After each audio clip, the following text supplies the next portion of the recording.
What is the future of leadership? What are the main challenges of being a manager or leader? Who is the leader of the future? Which abilities should the managers command in today's world? Answers to these questions help us to understand what it is to be a leader in today's global business environment.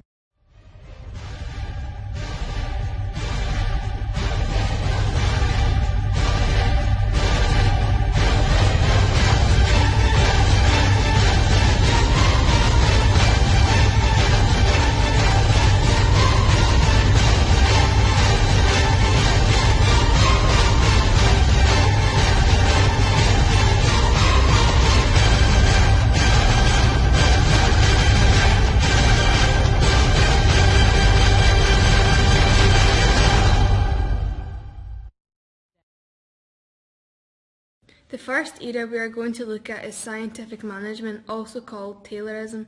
It stretches from the 1890s to the middle of the 20th century. The key objective of this theory was to improve economic efficiency, which started in the production lines of the leading US factories. It was a way to apply science into the engineering and management. This required a level of managerial control over the employees in the workplace. The workers needed to specialise in very specific tasks in order to enhance efficiency. An overall increase in efficiency in the factories often led to a higher salary for the workers. However, there were considerable arguments claiming that this was a very one-sided form of work and resulted in unmotivated workers. The next era is the administrative management theory. One of the key influences in the theory was the French philosopher Henri Fayol. The theory differed from scientific management in the sense of having focus on increasing efficiency through managerial processes. In other words, the scientific management was task-orientated, whereas Fayol's principles was orientated on the management. Fayol's proclamations was that workers might indeed be motivated by more than just money. He also argued that equity in the treatment of workers. Fayol also stressed the importance and the practice of forecasting and planning in order to train management and improve workplace productivity. Globalization, a word that we hear very often in today's world. But before exploring what is it to be a leader in today's global business environment, what does the term of globalization really mean? What does the term of globalization mean to you? Globalization for me is the world becoming more interconnected, and it's easier to communicate to other countries across the globe than it was before. A wide range of new possibilities for people in different countries to receive new companies and knowledge, and also to show the world what they have. I think it's the process of making the world easier to communicate and travel, so like everywhere is more connected than it was previously. Globalization, outsourcing to China to get cheaper products. I think the term globalization is used to describe a process of sharing ideas, information with new people in a quickly and an efficient way. Being an exchange student and hanging out with you guys, we're all from different parts of the world, so kind of like a cultural melting pot. For me, it's mean the global market and huge opportunity for the worldwide companies. The first word that comes to mind is opportunity. Opportunity not just for the people, but to the countries and the enterprises and any initiative. The countries getting a bit more together. The companies go outside the countries. It's easier to leave a country to communicate with another country. It's much easier to do everything like that. It's the process of something getting spread all over the world, something becoming international. Globalization covers a large number of aspects such as political, economic and cultural principles as well as social and international integrations. James Beckford provides a well-covering definition. It is the growing frequency, volume and interrelatedness of cultures, commodities, information and people across both time and space. Globalization supports international trade among countries that make them better off and provides them with a wider range of goods. Globalization is a concept that allows businesses to expand and succeed, but they can fail as well. Firms often fail abroad, however, not because their strategy or structures necessarily were wrong, but because the operating plan may have been incomplete or executives were not well prepared for the assignment. A failure can come, for example, when executives are sent overseas and are not able to understand the new culture. The cost of failure can be high, for example in terms of lost contracts and sales. Globalization is not limited to only large corporations, it also has an impact on people in their daily lives. The global manager will have to master more than concepts and theories, he or she will also have to command new skills. What is the most important ability for today's leaders and global managers? In today's global business environment, I think that managers should be creative, innovative, open-minded and responsible, yeah.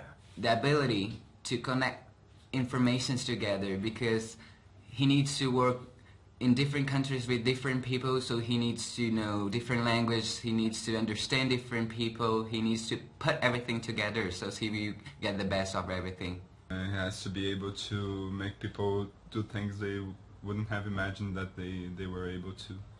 Having the ability to delegate work and managing in a way that's suitable to the people that they have.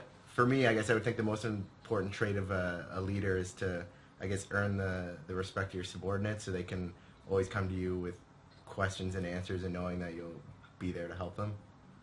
I think that a global leader should have at first an open mind to understand different aspects from different cultures and how to work with these aspects in the best way possible to build a strong team. I think they can delegate well of the jobs and they get the best out of their workers. I think a manager today should have the ability to learn and transfer knowledge in an organization. Probably confidence, just confidence to change and break down the old-time thinking and look to the future. Paul Beamish identified a profile of effective managers and leaders consisting of 7 major abilities. Among other things, the global manager will need to have the ability to develop and use global strategic skills, the ability to manage change and transitions, the ability to manage cultural diversity, and be able to communicate and work with others. What is it to be a manager in today's global business society? Managers have to be able to develop and use global strategic skills in an appropriate way. Global managers require a working knowledge of international relationships and foreign affairs, including global financial markets. Above all, managers must be sensitive to global imperatives in reaching strategic decisions. There is a need to think globally, but also to adapt to local conditions in order to avoid the pitfalls of inappropriate standardization. For example, McDonald's sells beer in Germany and tropical shakes in Hong Kong, while Dunkin' Donuts sells cake donuts in the United States, but yeast donuts in Brazil. To use global strategic skills means to adapt to local preferences. Global leaders must learn to implement different international business models and political systems. For example, the merger of the German company Daimler-Benz and the American company Chrysler meant that executives had to come to terms with dramatically different pay practices and regulatory environments. Making change in the unstable global environment will be an unending challenge. Therefore, the ability to manage change in traditions is needed. Constant adjustments in the balance between global and local pressures under changing competitive conditions will contribute to the need for frequent reorganisation of resources, human networks and technology. As difficult as these constant changes are to manage, the overall transition to global operations represent a difficult challenge in itself. The effective global managers therefore need the skills to manage the transition from independence and dependence to interdependence, from control to coordination and cooperation, and from symmetry to differentiation. Today's leaders face an environment characterized by constant changes that result in high uncertainty and unpredictability of the environment. The pressure for global integration and local adoption each creates tremendous uncertainties. While most managers shy away from these uncertainties, global leaders accept them and are invigorated by them. Globalization can cause cultural challenges to arise because managers are dealing with such diverse groups of people. The cultural challenges managers face within their work environment can be extremely difficult, even for the most experienced managers. There are many challenges within culture, these being language barriers, different values and beliefs, mannerisms and customs. Here is an example of a language barrier occurring within the workplace. Here you can see a multicultural team within a workplace having a meeting regarding a consultancy project. Jan only moved from the Czech Republic 5 months ago and still has some difficulty speaking English. So Jan, we have a problem regarding the consultancy project for Tesco. They're wanting to know what your proposed action is for the time management issues facing their stock delivery. We will provide a contract that will assure weekly delivery of all their suppliers at correct time. We suggest a meeting with all the Tesco suppliers to fix this issue. I'm sorry, can you repeat that again? We will provide a contract that will assure weekly delivery from all their suppliers at the correct time. We suggest a meeting with Tesco suppliers to fix this issue. Look Jan, I'm really sorry, but you're going to need to talk up a bit more clearly. I can't hear anything that you're saying. Když mi nerozumíte, je to úplně jasný. Can you understand what he's saying? Nei, jeg fikk ikke med meg noen ting, dessverre. Det var noe med en kontrakt, og så var det... Managers and members of multicultural teams are faced with the challenges of how to access and utilize individual members and strengths, while at the same time minimizing coordination losses from communication problems, language differences, varying working styles and misunderstandings. In an online survey, readers of Fast Company magazine were asked to indicate which is the more essential to business success 5 years from now, skills in using the internet or social skills. 72% selected social skills compared to 28% for internet skills. This indicates that social skills are crucial for managers to be able to communicate and work with others efficiently.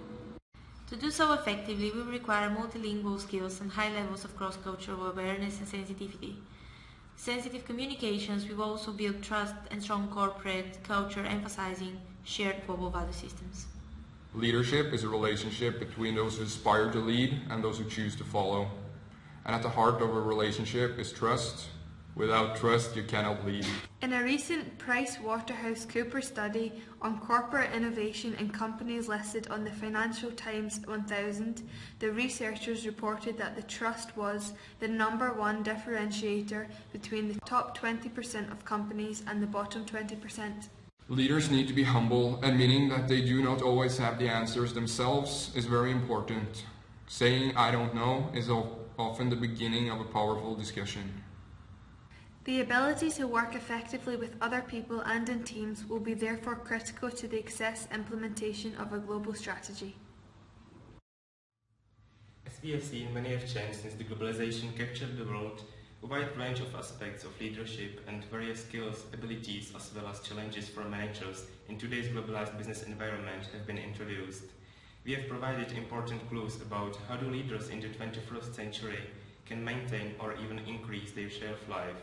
Those who can foresee the challenges and respond to them confidently and creatively will have a huge competitive advantage over those who hide their heads in the sand or remain indifferent.